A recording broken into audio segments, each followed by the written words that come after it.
Aniya na ang mga dagkong balita karong adlaw sa One Mindanao. 90 ka mga balay nasunog sa Cagayan de Oro City. Kapin 190 ka magbanay apektado. Pag-freeze sa kwartang nakuha kang kanhi Pangulong Rodrigo Duterte dihang na aresto. Gimando sa ICC Trial Chamber 3. Muabot sa halos 2 pesos kada litro nga usbaw sa presyo sa lana, posibleng ipatuman ugma Hunyo 30. Og Top 12 Teen Clashers, gipaila-ila na. Team Next Gen Power, atong ila-ilahon.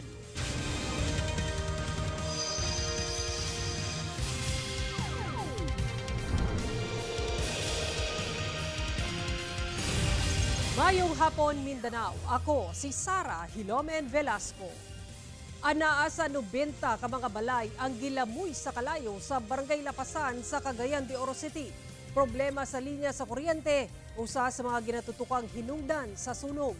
Nakaalerto si James Paulo Yap.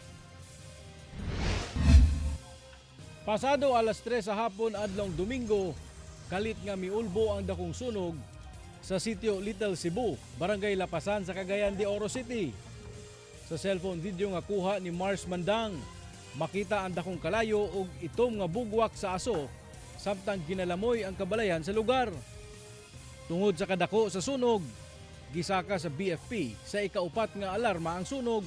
Tungod dikit-dikit ug gama lang sab sa light materials ang mga balay sa lugar. Sumala sa usa sa mga nasunugan, paspas ko ang pagkaylap sa kalayo. Di na ako penetrate sa sulod kay ang kalayo to sa second floor. Tabok na. Makaagi ka kung kursunada ka pero kung dara sa imo di na kakabalik. Gituuhan nilang nagsumikad ang kalayo sa panimalay sa pamilyang Galyardo kinsa wala matud pay tao ni adtong tungura. Sigon sa BFP, nga padayon pa nilang ginakuhaan og salaysay ang tag-iya sa maong balay. Kanipod si Fernando Gallardo, gikan na nag-duty alas 6 sa buntag pag-in, dayon ni uli siya by alas 11 sa udto. Unya, mga roughly more or less wala pa magto, nibalik na po siya duty.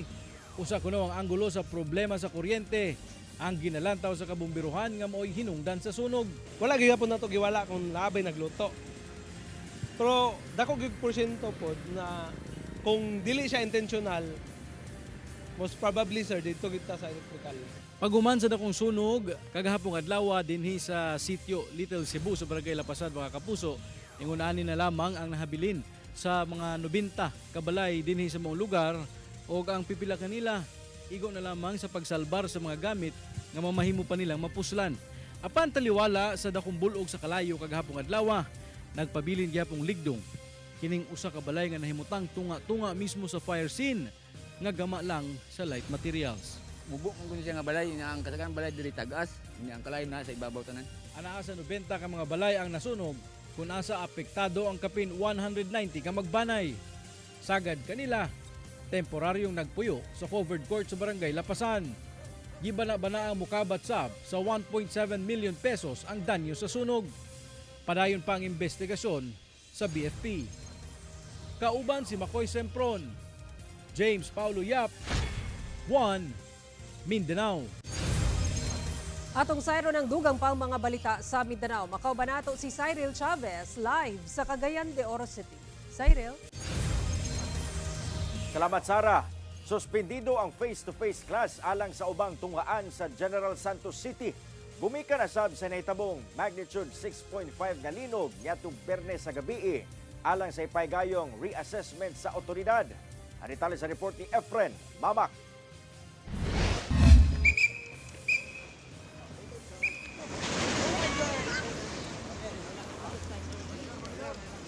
Sukad mitayog ang magnitude 7.8 nga linog sa Sarangani, kanselado ang klase sa tanang tulungaan sa General Santos City. Matod sa DepEd, anaa sa kapin 1,400 ka mga tulungaan ang dunay minor damages o anaa sa kapin 100 classrooms ang dunay major damages. Apan human ang assessment sa otoridad, dunay pipila ka tulungaan ang pwede na unta magpahigayon og face-to-face classes sugod karong semanaha. Apan banda 7:34 sa gabi, usa ka magnitude 6.5 nga linog ang mitayog sa Mindanao kung asa ang epicenter sa Balut Island, Sarangani, Davao Occidental. Gani kining nagpaputulog buhok sa usa ka barbershop, nalisang sab atol sa linog.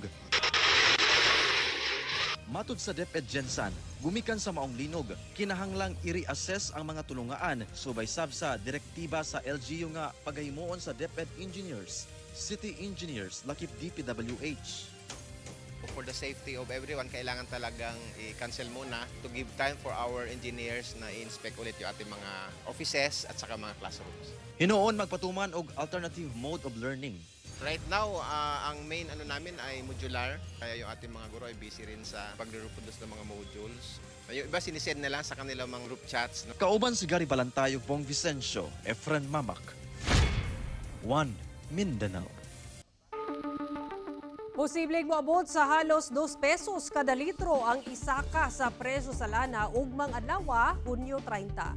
Sumala sa Department of Energy, gitugutan niini ang paglihok sa presyo sa gasolina nga pag-ubos og 10 centavos kada litro hangtod sa piso og 90 centavos kada litro nga usbaw. Samtang sa diesel, posibleng pag-ubos nga piso og 16 centavos kada litro hangtod sa 84 centavos kada litro nga iusbaw. Ug sa kerosene, pagkunhod nga 78 centavos kada litro hangtod sa pag-usbaw nga piso og 22 centavos kada litro. Ang paglihok sa presyo sa lana tungod gihapon sa epekto sa krisis sa Middle East. Matag adlawng Martes, ipatuman ang pinal nga adjustment sa presyo sa lana. Mga kapuso, mitaas ang tsansa nga mahimong bagyo ang low pressure area nga ginabantayan sa sulod sa Philippine Area of Responsibility. Ulahi kining nasiblatan 165 kilometers sa Borongan City, Eastern Samar ug nakaapekto sa pipila ka bahin sa Bicol Region, Eastern Visayas, Caraga ug Davao Region. Gawa sa LPA, nagapaulansab ang habagat sa pipila ka bahin sa Luzon. Base sa datos sa Metro Weather, dunay tsansa sa heavy to intense rainfall sa pipila ka bahin sa Davao Region, Northern Mindanao ug Sorsogon. Busa mahimong alerto sa pagbaha o landslide.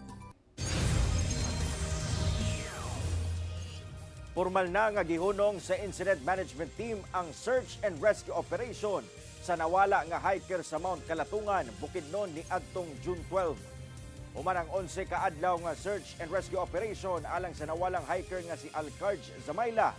Formal na nga gihunong niadtong June 26 ang pagpangita kaniya sa vicinity sa Mount Kalatungan sa Pangantukan, Bukidnon.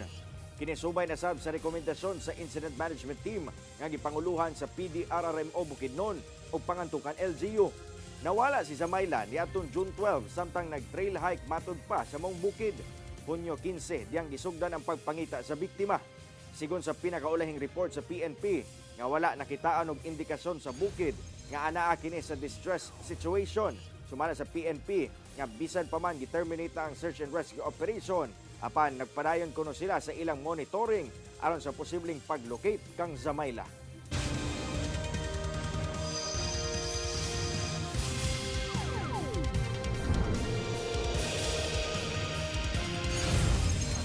Nanawagan ang kaning Regional Trial Court Sheriff nga si Abby Andres sa publiko nga dili siya ilabdigit sa bisan unsang partisanong politikal nga mga isyu. Kini sumala sa pahayag nga iyang gipagawas pinaagi sa social media ni adtong Biyernes. Sa impormasyong nakuha sa GMA Super Radio Davao, matud ni Andres, nagserbisyo siya karon isip Human Resource Management Officer sa Korte Suprema. Usa ka posisyon nga nagdili kaniya sa pag-apil o pagpahayag og opinyon bahin sa mga partisanong kalihukang politikal. Dugang niya nga sukad ni adtong 2011, nagpabilin ang iyang baruganan nga dili na magpagawas og dugang pahayag may kalabutan sa insidente nga nahitabo sa panahon nga nagsilbi pa siya isip Sheriff 4 sa Regional Trial Court. Migawas ang maong pahayag human gilista sa House Prosecution Panel nga plano nilang ilakip si Andres sa ilang listahan sa mga testigo alang sa impeachment trial ni Vice President Sara Duterte. Sumala sa prosekusyon, ang iyang testimonya gilauman nga mosuporta sa ilang aligasyon nga ang Vice Presidente dunay giingong pagpangabusar o pagkabayolente. Kaping 500 ka mga residente lakip magbanay, 15 apektado sa naitabong magnitude 7.8 nga linog ang padayong nagadawat o nakadawat og relief assistance gikan sa LGU ug usa ka simbahan sa General Santos City. Mapasalamatong gidawat sa 500 ka mga residente ang relief packs nga gipang-apod-apod sa Plaza General sa General Santos City adlawng Sabado. Gipangunahan kini sa alkalde sa syudad isip dugang hinabang sa mga food pack nga gipang-apod-apod sa matag balay sa syudad nga naapektuhan sa magnitude 7.8 nga linog niadtong June 8. Samtang sa Barangay Limpog, naasab sa 30 ka magbanay ang nakabenepisyo sa gipanghatod nga grocery ug tubig. Dunasay hot meals alang sa mga chikiting.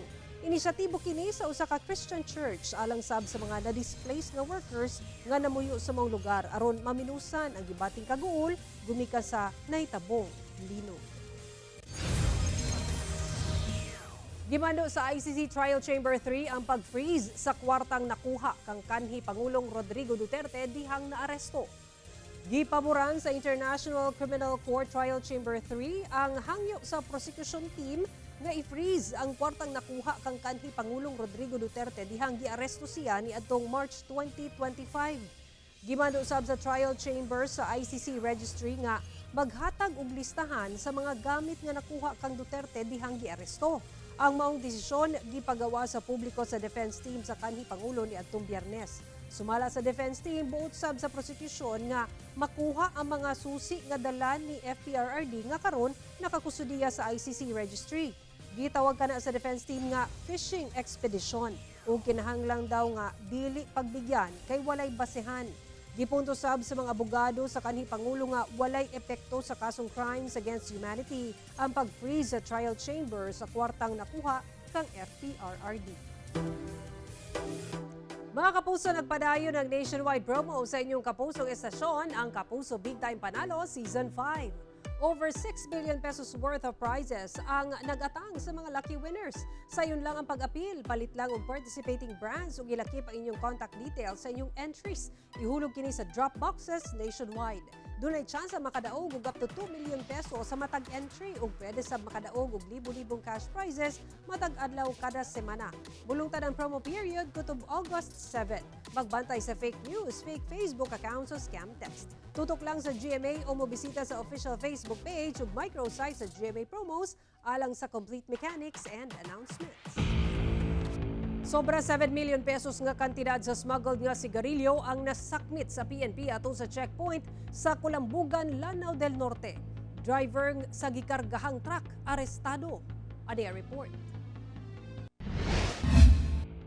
Arestado sa mga personal sa Provincial Intelligence Unit ubos sa Lanao del Norte Police Provincial Office ang usa ka wing van truck driver human nga misulay og ikyas aton sa Joint Anti-Smuggling Operation sa PNP sa Purok 5 Barangay Libertad sa Kulambugan, Lanao del Norte. Ang operasyon nahitabo pasado alas 12 sa kadlawon adlawng Domingo. Diin giharang sa otoridad ang wing van truck nga gibaneho sa suspect. Apan wala kini mihunong rason nga gigugod og dito na diskubre ang dala-dala ni ine nga gituho ang smuggled nga sigarilyo. Mukabat kini sa 190 master cases o 9,500 reams nga mobalor ang kantidad ngadto sa 7.6 million pesos. Poros kini walay papeles. Brief statement, no? But this is subject for validation pa po, Sir Cyril. Gialigahan sa maong driver nga igo lamang kini siyang girintahan, no, ang iyahang truck nga nagikan kini gikan sa West Andy o sa Sultanaga di Mapuro, and allegedly paingon kini sila ang ilang destination paingon sa Iligan City. Sa Iligan City matod pa ibaligya among mga sigarilyo. Nakatakda kining i-turn over sa Bureau of Customs. Pasakaan sa pang driver og na nag-iya sa mga sigarilyo o kaso paglapas sa RA 10863 o Customs Modernization and Tariff Act. Wala pa'y pahayag ang driver. Ang kining smuggling dako kayo ng epekto ngadto sa ato ang ekonomiya aside ni ana sa mga health nga aspeto, no, or kining danger or risk sa kung bisakin sa ang mogamit ni ana kay wala kini mi undergo og lisensya. Cyril Chavez, 1 Mindanao.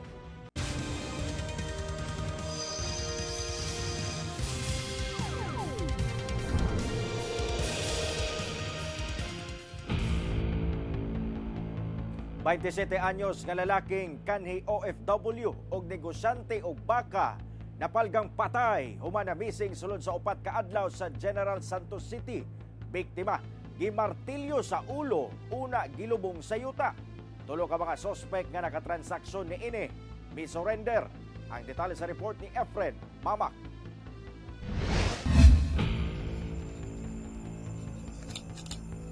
Nagsugod na og kadugta diyang nakalutan sa otoridad kining patayng lawas sa lalaki sa gilubngan niini sa Barangay Ligaya, General Santos City, Sabado sa gabi. Nadiskubre kini human nakatimaho og baho ang mga residente. Sa pagsuta sa kapulisan, nailhan nga ang biktima mao ang missing niya atong June 24, 2026. Nagedad kini og 27 anyos, kanhi OFW sa New Zealand ug karon naganegosyo og baka ug residente sa Barangay San Isidro, Jensan. Ang motor ni ini napalgan sa Barangay Alegria, Alabel, Sarangani. Saysay sa kabanay sa biktima, nagbitbit kini og kapin 200,000 pesos nga kwarta aron mopalit og baka sa nakatransaksyon ni ini nga ahente online nga taga Barangay Ligaya, General Santos City hangtod nga wala na makauli. Sa pagpangita sa kabanay, nahinabi ni ini ang nakatransaksyon nga ahente sa biktima apan wala matud pa kini kahibalo kung asa ang biktima. Ato sa hot pursuit operation sa PNP, unang misurrender ang 19 anyos nga lalaking sospek banda alas 8 Domingo sa gabi. Apan banda alas 10 sa gabi, laing 19 anyos na sab nga lalaki ang mitahan o kinaugmaan adlong Lunes. Misurrender ang laing 26 anyos nga lalaki. Usa sa tulo ka sospek, ang mismong ahente nga unang miingon nga wala kahibalo kung asa ang biktima. Gipresenta silang tanan sa media. Saysay sa mga sospek nga gipatay nila ang biktima, pinaagi sa pagmartilyo sa ulo, una gilubong. Yun nga, kunwari may transaction sila sa sa doon sa victim. So, yung dalawa nakipag transaction sa kanya, and nung nasa area na sila, nag-aantay doon yung the third suspect na nag-surrender. So, inabangan siya, then bigla na lang siya pinalo sa area. Pinalo ng martilyo. Matud sa kabanay sa biktima, posibleng nasuko ang mga sospek human gikaltasan sa biktima ang utang daan sa usa sa mga sospek sa halin sa baka nga gipalit sa biktima. Ingnan na lang niya akong igsuo na, boss, ako lang ng anuhan kay pangitaan ako nagpagi para moto. Sige lang kung wala kay ako wala lang ng minus sa imong Pag makahalin taog baka, minusan lang ako imong utang. Moto itong pagka-last na nalain siya kaya na minusan siya og 4,000 ba. Nagdumili na sa paghatag og pahayag ang mga sospek. Matod sa PNP, atol sa pag-recover sa lawas sa biktima, wala ang kwartang dala ni ini. Apan mibarug kuno ang maong mga sospek nga wala sila gikuhang kwarta. Inamin nila yung killing, but yung pag-recover ng certain money is wala daw. Giandam na ang tukmang kaso batok sa mga sospek. Padayon lang yan po ng atong local government, especially the Honorable City Mayor, sa paghatag og suporta sa PNP. No? Ug pag-collaborate sa mga kasilinganan nato ng mga lugar para paspas ang paghatag og hustisya. Hindi po tumitigil ang ating kapulisan. We work day and night to identify the persons involved and to bring them to the custody of the law. Kauban si Gary Balantayog, Bong Vicencio, Efren Mamak. 1 Mindanao. Ang panimalay labaw pa sa usa ka pisikal nga estruktura nga luwas nga dangpanan din kita makapahulay, makapuyo uban sa atong pamilya. Busa bugat ang bation kun kini kalit mahanaw. Ani ang RTV Presents ni John D. Esteban.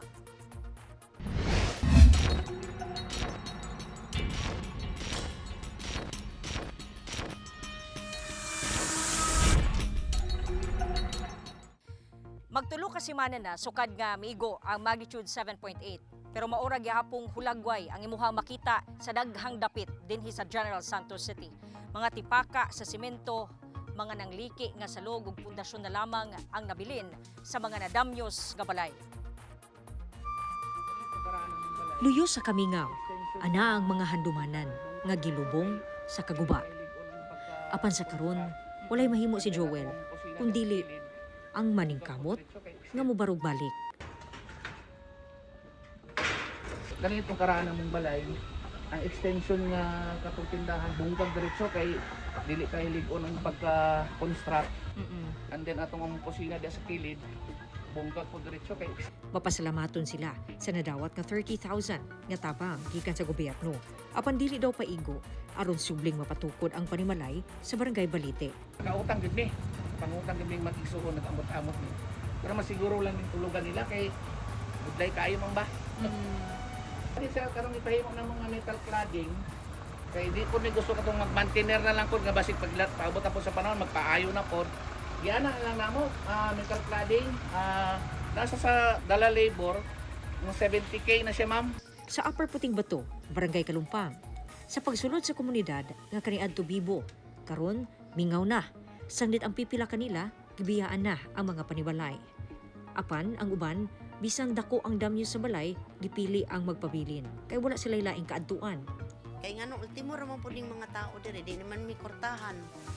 Nga mo ay palit tag materyales, buta ano na to ipundar aron nga makabalik tag tulog og tarong, makapasilong ta. Dili biya pud basta-basta mangitag kwarta. Dugang sa ilang gipas-an nga problema, ang kakuwang sa tubig ug kuryente. Lisod ang tubig ma'am og kuryente. Kay ang ano diri ang gitugutan na nga mapasiga katong wala naguba jud nga balay sa dito banda ug dira banda. Nang diri sa sulod ma'am wala jud ni siga. Samtang ang uban nga wala gyud intay kaaduan sama sa pamilya ni Jezreel, nagantos sulod sa evacuation center. Kauban ang iyang amahan nga na-stroke. Apan ang ilahang silunganan, temporaryo lamang. Magbod na lang sa yun. Magbod kay marag lasa ta namon karon Sabado at ami last diri. Pagka next week, hindi na dyan mo magbalin kay gamitan man daw ang kiring barangay gym sa barangay mo. Walay kasiguruhan ang ugma. Apan nagpabilin ang positibong panlantaw. Ania pa ang paglaom. Andam sila nga musuway pag-usap. Ayaw ta pa wala og paglaom. Kinalan mo bangon jud ang Upper Puting Bato. Ampo lang yun. Ana siya. Kauban si Bong Vicencio sa kamera. Jandy Esteban. 1 Mindanao.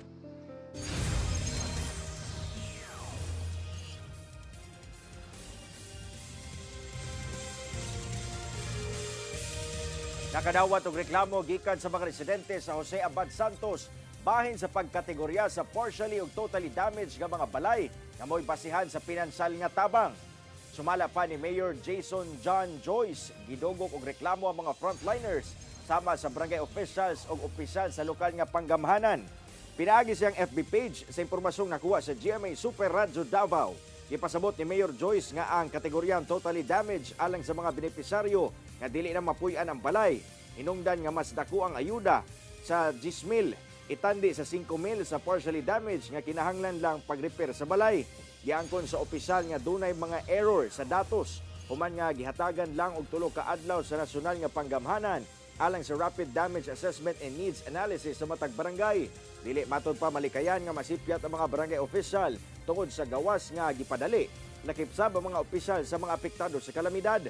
Dugang pa sa mayor nga atol sa kalamidad, dili masulod ang pipila ka mga barangay aron matabangan sa assessment. Busa bugtong mga barangay official na lang nagsalig sa pagkuha og record nga maoy gamiton sa Emergency Cash Transfer Program sa DSWD ug lain pang tabang sa ubang ahensya sa gobyerno. Gipaila-ila na kagabi ang top 12 teen clashers sa The Clash Teens 2026.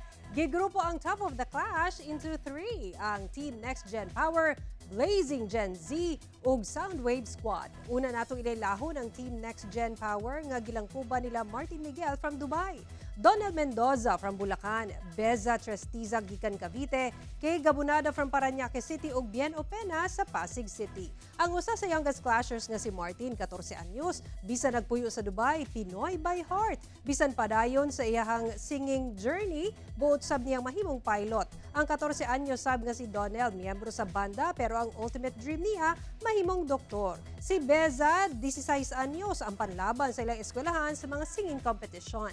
Ang 17 17 anyos nga si Kay. Way undang sa pag-join sa mga singing contest sukad 7 anyos pa lang siya. Gani buot niya mahimong Broadway singer. Ugang 19 anyos nga si Bien gikan sa family nga mahiligon sa musical instruments pero siya ang nagpursue sa singing. Atong subayon ang ilang journey sa The Clash Teens matag Domingo 7:15 PM sa GMA. Magmamahal o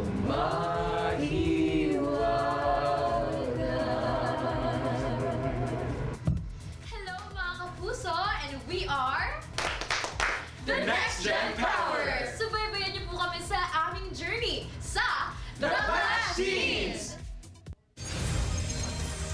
Mamahimo ninyo makita kining episode pag-usab ug uban pang lokal nga balita pinaagi sa pagbisita sa official website sa GMA Regional TV o bisitahan ang among official YouTube channel ug i-click ang subscribe button para sa pinakaulahing balita sa mga rehiyon. Ug mo kato ang mga ulahing balita sa Mindanao karong adlaw. Daghang salamat sa atong mga kapuso sa Mindanao nga nagalantaw kanamo ug sa atong mga kapuso abroad. Kami ang GMA Regional TV 1 Mindanao. Walay gidapigan, walay giprotektahan, kani adto og karon, serbisyong tinuod lang.